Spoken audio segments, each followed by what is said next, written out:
كل هزو تأكيونيو قولوا له بثلاث نجارات ወጣት ለማለት በሃማይ ተናዲድ ተልካ ዳጋውር ሰራዋት የለገልግላን ካ ብዙሕ ሰብ ሸዊድ ኻይኻ አውዛ አሌክስ ሱርዲ ገለልባ እሞ ሃማይ ለኻተናገር ኻይኻ ግን ዝኹል ህዝብ ተኣኪውኒዮ قولوا له بثلاث نجارات ሓደ ነገራት ሃይማኖት ከምቅያርካ አይኾነ ሓደ ናተዋህደ አማኒ ለአኻ ጸሎት ይልገብረልካ ካብቲ እምነት ተወፂም በይ ብግዲ ተመለስ አይብሊ ሓደ ሙስሊም ግን ኮይኑ ከነግረካ ሙስሊም ነይሩ ኦርቶዶክስ ተኮይኑ ናጋለለ ተመልሱ ድሕር ናጋለለ ኦርቶዶክስ ኮይና ሓንቲ መዓልቲ ናስ ሳለመን ድሕር መስቀል ለሳልም ወይም ሓንሳ ድምጺ ሓደ ሙስሊም ነይሩ ኦርቶዶክስ ኮይኑ ቀይሩ ሙስሊም ለማዓንተ ኦርቶዶክስ ለማዓንተ ኮይነሲ ድሕር ናጋለለ لسنبت تمولي سموتيو أنا مسلم يلو نحرب أنقول الشاوت خوينو مسلم يحزن دي حزن مسلم حرس يحزن ده يحزن وخازن إحنا بنت حزيننا متينا أزي ابن قوة متينا نينا مسلم يلخ أوجخه أيوة بمخان خالتيقة كمان نم أمان يلي لمنتاي حقي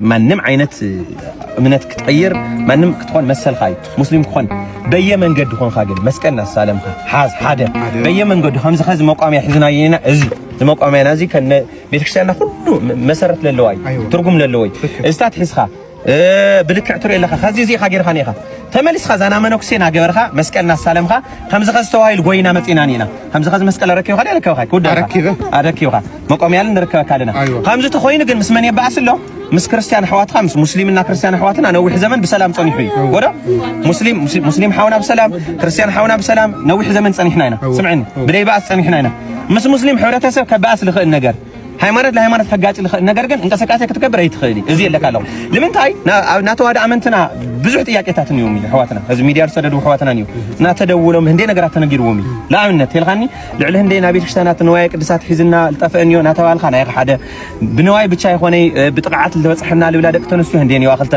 ቆሞስነት ኸዚ ብዙ ህፃን ዝ ቆሞስነት ክህነት እዚ ካበይ ደረጃ ይሞጽሉ ሰለስተ ዓበይቲ ጥያቄታት አፍቲ ተዋዶን ይኽቱሉ ለኻለ አሁን ሃለ ካለ ጥያቄታት ነይሩ ወይ ናተዋዳ አመንተና ማለት ከዚ ሚዲያ ሰድ ደሞ ጥያቄታና መጸለና ተደወለምና ተነገረም ነይሩ ብዛ ለለ ኻይስ ካለ ሙስሊም ህብረተሰብና ተፋቂርና ወላ ክርስቲያን ኮይና እንደገና احنا ተዋዳ አመን ተፋቂርና ለከን ሀድ አፍት ሙስሊሚ ክርስቲያኒ አዊ ችግር ለከይፍጠር ለዘመናት ሰላም ንመጽዕ ግርግር ለከይፍጠር አዊ ያስተዋጽኦ ስካለ ግብር ሻይት ኸሊ ታይሉል ኢንፎርሜሽን አዝለኻና እዚ ያለ ወይኔ አውግዕናይና አይትክሕዳዩ ቅድም እግዚአብሔር ማለት እዩ እዚ ዓይነት ጨዋታና ሙስሊም ህብረተሰብ ይፈልጡ ወለው በጣም ከቢድ ነገር ይኻ ተሰርሕ ለኻ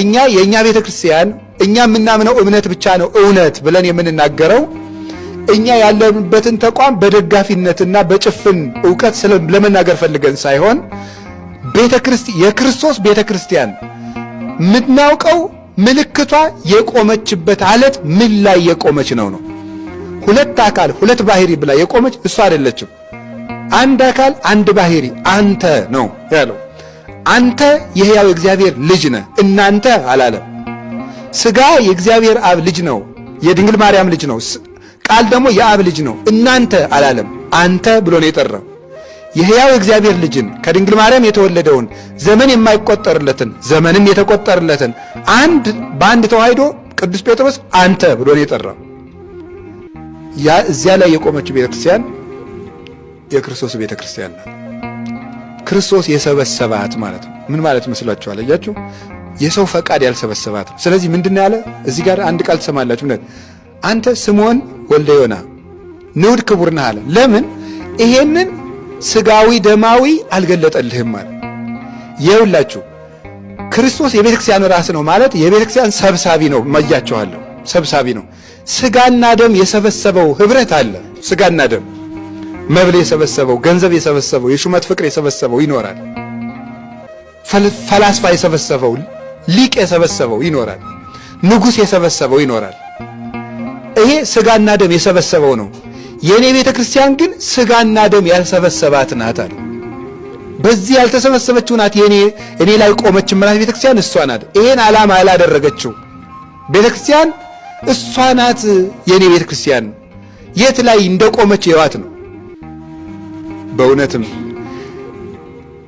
ነፋሳት ነፋሳት ዘንሙ ዝናማት ወውዝ ዋይስት ወገፍእ ወለውት ቤት ወይ ወድቀስ መበዲበኮህ ተሳረረ የምትባለው ይች ቤት ናት ነፋስ ነፍሶ ጎርፎ ዝናብ ዘንሞ ገፍቶ የማይጥላት ትክክለኛይቱ ቤት ባለት ላይ የቆመችው የምትባለው ይች ቤተክርስቲያን ናት ቅዱስ ጳውሎስ አንደኛ ቆሮንቶስ ምዕራፍ 10 ላይ ወኮኩሰ ክርስቶስ ውእቱ አለቱ ክርስቶስ ነው ብሎ እንደነገረን እንደተረጎመልን የሕይወት ውሃ የፈለቀበት ቤተክርስቲያን የቆመችበት እርሷ ናት።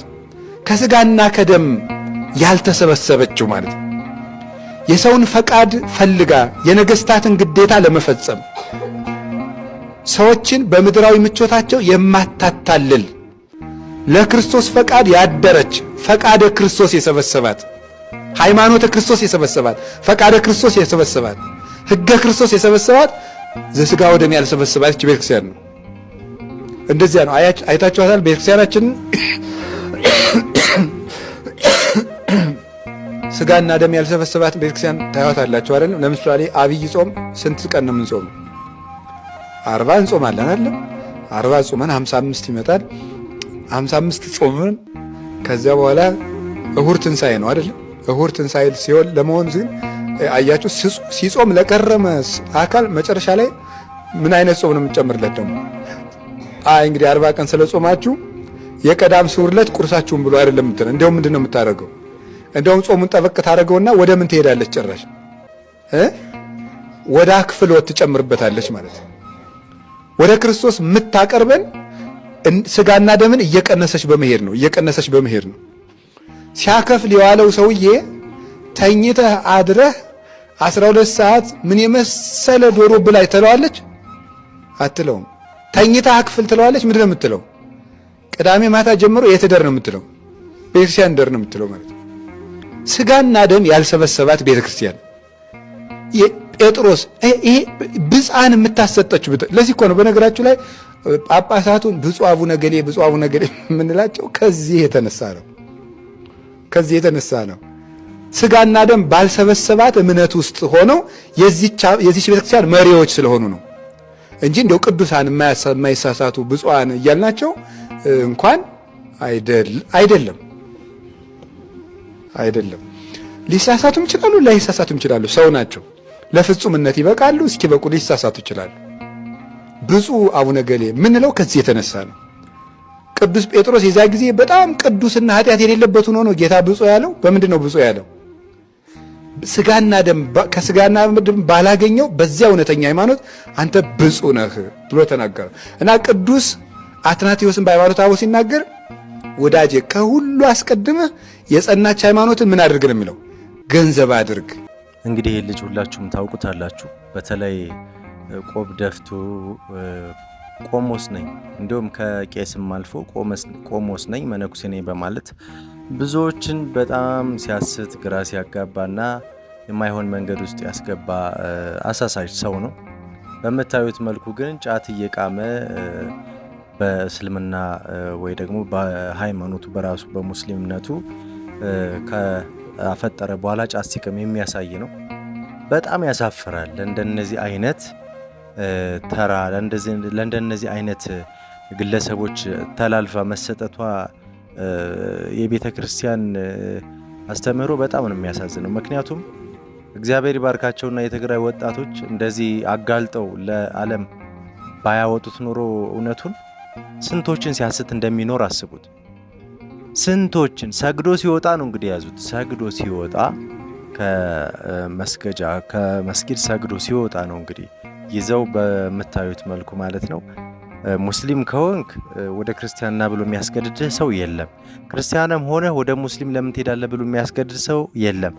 ነገር ግን ኦርቶዶክስን እያታለልክና የኦርቶዶክስን ትምህርት እያበላሸህ ቆመን የምናይህ እንዳይመስልህ እያሉ ነው ሲያስጠነቅቁት የነበረው።